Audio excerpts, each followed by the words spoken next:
Imagina que le preguntas a tu mejor amigo si de verdad es él, y él te responde de esta forma. なんでや。完璧に模倣したはずやのに。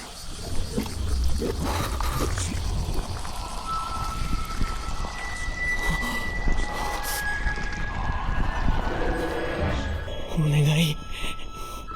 誰にも言わんといて。初めて人として生きたんや。La composición de este plano es simétrica, lo que significa que está dividido en dos. Del lado izquierdo, en la sombra, está la cara de Hikaru, y la disposición de la luz hace parecer que se difumina en la penumbra, haciendo referencia a la verdad irrefutable de que el verdadero Hikaru está muerto. Y del lado derecho tenemos rayos de sol, fuertes y brillantes que exponen a la luz esta disformidad que parece florecer del rostro de Hikaru. Más adelante, esta misma disposición simbólica será reiterada múltiples veces. Sean bienvenidos a este análisis. El verano en que Hikaru murió es una obra que desde el primer momento nos bombardea con pequeños detalles ocultos en cada plano. Pequeños recursos visuales que, además de ser piezas que ayudan a armar el rompecabezas que es esta historia, por sí mismos nos permiten vislumbrar la magnitud de lo que se está desenvolviendo en el fondo.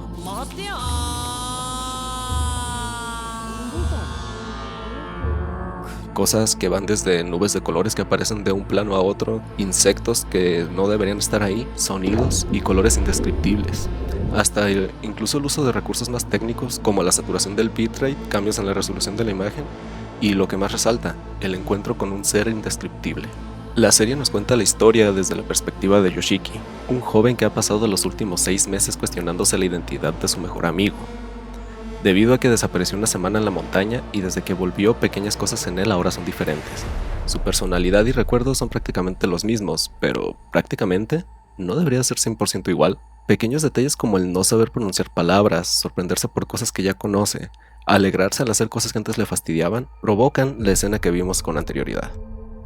El impacto psicológico que sufre Yoshiki en el momento se nos ha representado con este plano. En el arte, a menudo los ojos son utilizados como un simbolismo del conocimiento y como un reflejo de los sentimientos e intenciones de los personajes, y en la forma en la que la imagen a su alrededor pierde primero la saturación para después marchitarse y corromperse en la oscuridad, mientras Yoshiki mira a un lado con la mirada profundamente dolida y confundida ante la monstruosidad que acaba de derrumbar su realidad, sumado a la lágrima que desciende y su ojo que se cierra, crean un pequeño poema visual.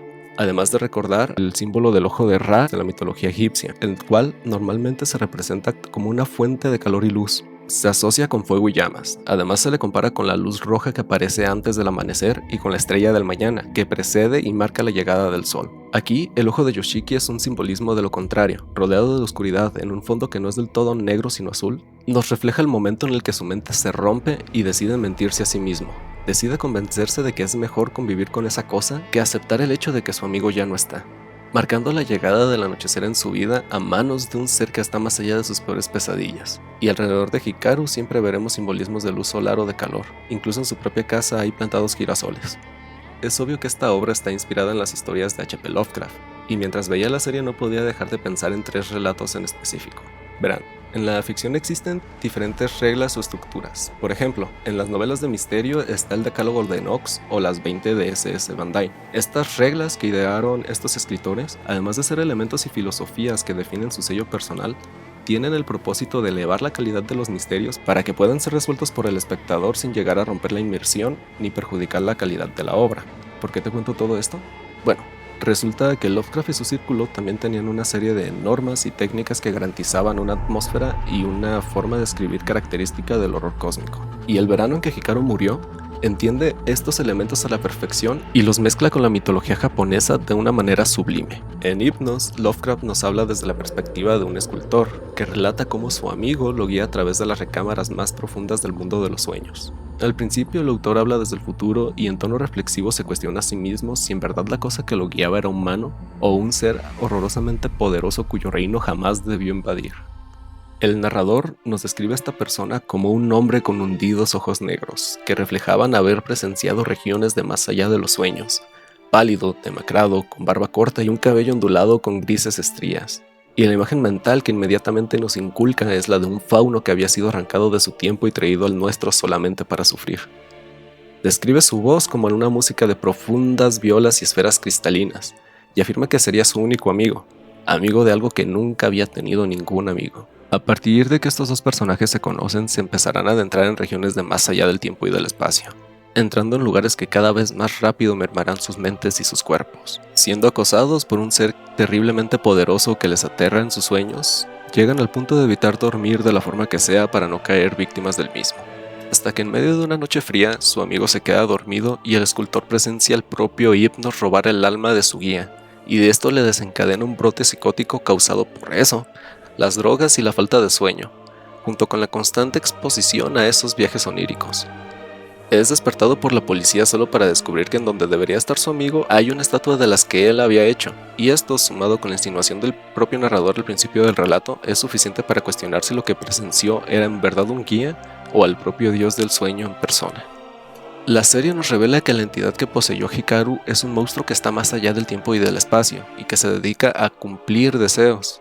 Dichos deseos son en realidad pactos que involucran cosas horribles a cambio. Sin embargo, él no hace estos pactos de forma plenamente consciente, menciona sentirse como un robot y que es su naturaleza. No hay por qué buscarle lógica, ya que su naturaleza simplemente se escapa a nuestro entendimiento.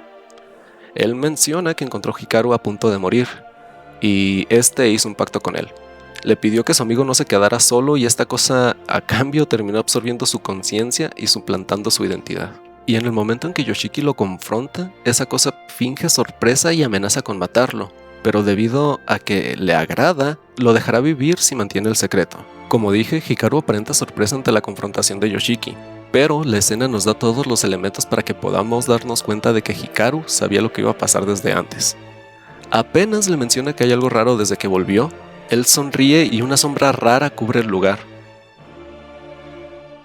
La montaña que unos segundos atrás estaba despejada ahora está cubierta de niebla rosa, y mientras Yoshiki hace la pregunta, Hikaru tiene esta cara que la verdad no sé muy bien cómo interpretar. Es como una sonrisa exagerada, casi como si intentara mantener una última fachada. Y cuando termina de decir las palabras, el sonido se va. Vemos a las hormigas acercarse a las gotas del helado que tiene Yoshiki en las manos. Esto es una alegoría algo abstracta para la situación que se está desenvolviendo en ese momento. Y es que, desde la perspectiva de la cosa que reemplazó a Hikaru, no somos más que simples hormigas que se reúnen alrededor de gotas del poder que les ofrece. Esto es, como dije, muy abstracto, pero veremos un ejemplo literal más adelante. Por ahora tenemos este otro plano de la polilla cayendo en la trampa de luz, que nos deja ver de forma un poco más clara lo que sucede cuando te acercas demasiado a este tipo de seres. Parecen prometer un futuro brillante, pero la luz en el universo de Lovecraft es sinónimo de maldad. Hay seres terriblemente malos y poderosos que son descritos simplemente como fuentes de luz increíblemente brillantes. Y por lo que podemos apreciar del lenguaje narrativo que construye la serie, aquí la luz enmascara un destino cruel.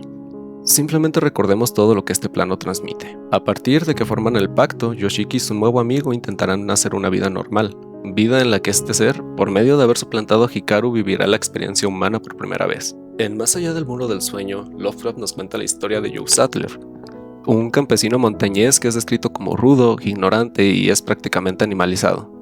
Aunque estas son las palabras del propio personaje que narra la historia, creo que Lovecraft se proyectó un poco aquí. En el relato se describe que comienza a tener visiones de un ser terrible que se reía de él en sus sueños. Esto llega al punto de empezar a sufrir brotes psicóticos, en donde perdía la conciencia. Después de cometer actos terribles, se escapa a la montaña y se pierde, hasta que es atrapado por la policía y llevado a un sanatorio, en donde es atendido por quien resulta ser el narrador, una persona que trabaja como interno en el lugar. Ambos terminan volviéndose cercanos debido al interés del interno en las visiones que Sattler tenía. Eventualmente el interno se da cuenta de que el granjero en una de estas no se va a despertar y decide traer un objeto. Durante su juventud inventó una máquina para transmitir los sueños telepáticamente. Ese aparato no había funcionado en su tiempo con personas normales, pero creía que Joe era diferente y decidió usarlo con él. Le conectó un extremo a Sattler y el otro se lo conectó a sí mismo, y después, cuando ambos estaban dormidos, pudo ver una proyección de lo que en el universo de Lovecraft se conoce como un soñador.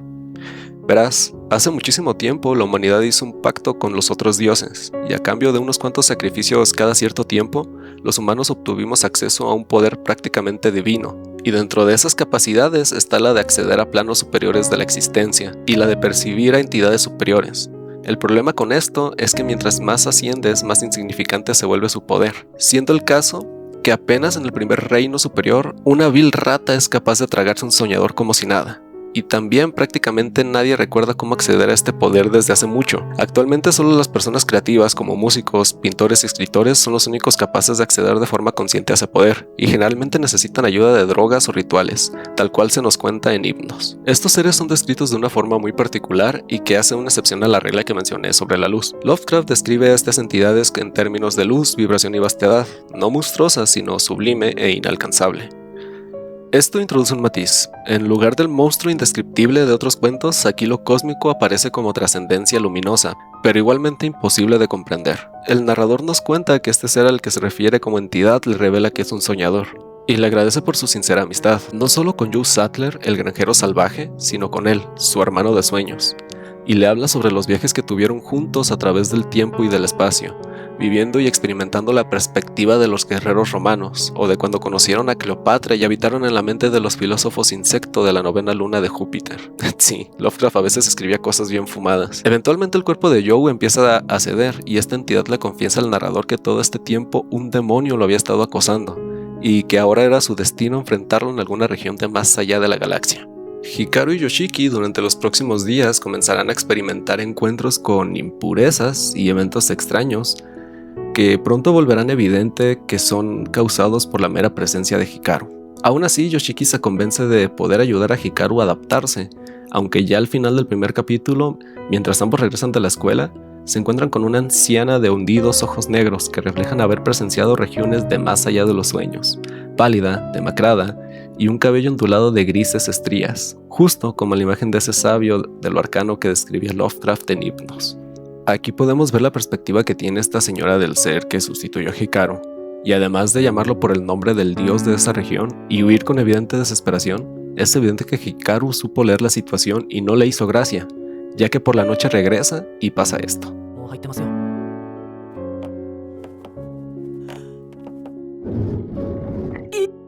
La muerte de la anciana es tan horriblemente específica que los demás aldeanos inmediatos se dan cuenta de que esta entidad bajó de la montaña. Incluso una señora confronta directamente a Yoshiki sobre el caso, pero a diferencia de los otros aldeanos, ella parece más consciente de la situación y le ofrece su ayuda al protagonista.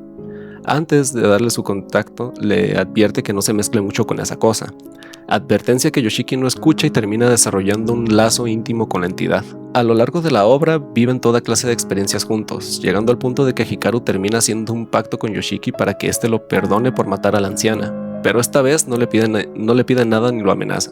Al contrario, literalmente le da una parte de sí mismo. La escena en la que Hikaru le agradece a Yoshiki por su amistad y por ayudarle a experimentar la vida humana es directamente un paralelismo con el final del Más allá del muro del sueño. Pero hay una diferencia importante. Si recordamos, el soñador se va a combatir una entidad demoníaca que se manifestaba como una estrella en el firmamento. Estrella que por cierto es real. Yoshiki está hablando con algo parecido o peor.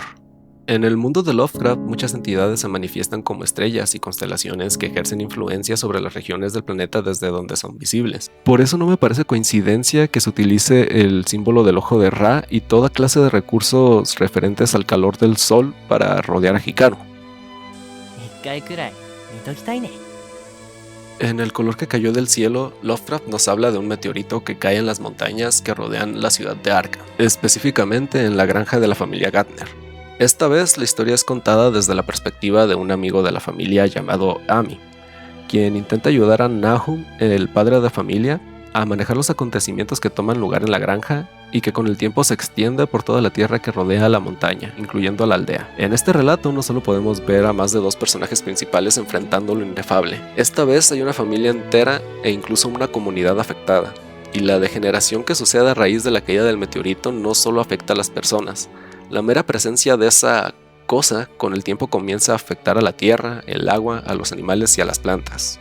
Lovecraft describe cómo al principio todo esto parece bueno. Las frutas de la zona donde el meteorito cayó crecieron abundantes y grandes, pero su sabor es insoportablemente amargo y resultan ser incomibles. Después los animales comienzan a mutar, con extremidades de proporciones extrañas y gestos indescriptibles. El agua se envenena y poco a poco esto se comienza a extender por toda la granja, hasta que la tierra misma se vuelve marchita y la propia familia comienza a ser presa de una degeneración.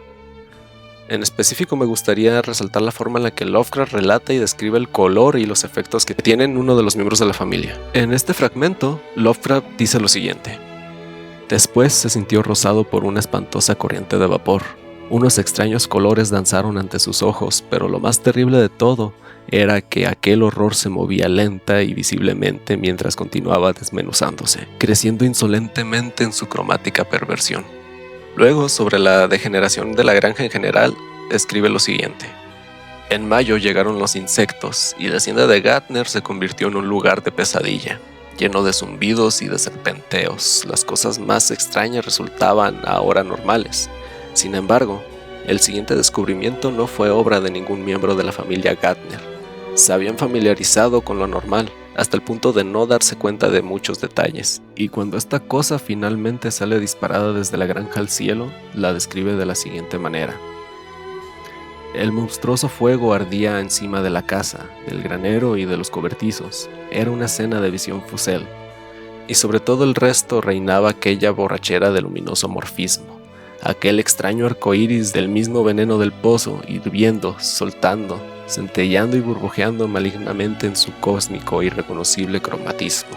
La forma en la que Hikaru se transforma coincide bastante con estas descripciones, y se menciona que la familia de Hikaru cometió un pecado, por el cual ahora cada año están obligados a ir a la montaña para disculparse con el dios. A partir de ese entonces la aldea entera ha confiado en que este rito mantenga el equilibrio que mantienen a base de sacrificios, justo como la humanidad obtiene su poder en las novelas de Lovecraft. Cuando la entidad recupera más memorias de Hikaru, se nos revela que la aldea entera está involucrada y bajo la influencia de este dios desde hace varias generaciones, y que principalmente hay un conflicto que gira en torno a la familia de Hikaru. Al final del episodio 3, cuando este y Yoshiki resuelven un conflicto entre ellos, Yoshiki se engaña a sí mismo una vez más y decide educar a Hikaru como si fuera una especie de niño pequeño que se siente solo, y se nos muestra la marca de su brazo tomando a un Hikaru que de nuevo se encuentra bajo los rayos del sol, y recuerda la advertencia de la señora.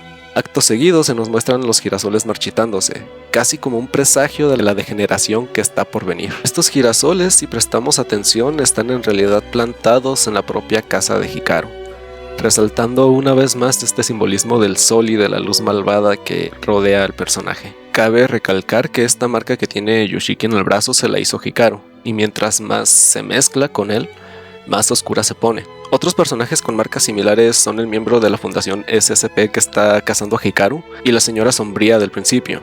La cantidad de detalles e información que la serie nos da en cada episodio es suficiente para hacerles un video analizando cada una por separado. Pero en general toda la trama, las técnicas literarias y los recursos narrativos son un homenaje moderno a la obra de Lovecraft. El verano en que Hikaru murió demuestra una comprensión profunda de las obras de este escritor y logra la titánica tarea de trasladarlo a una pantalla, en un impresionante despliegue del lenguaje audiovisual.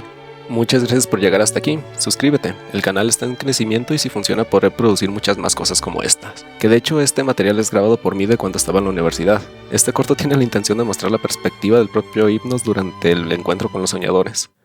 Si mi canal triunfa les garantizo que verán más cosas así.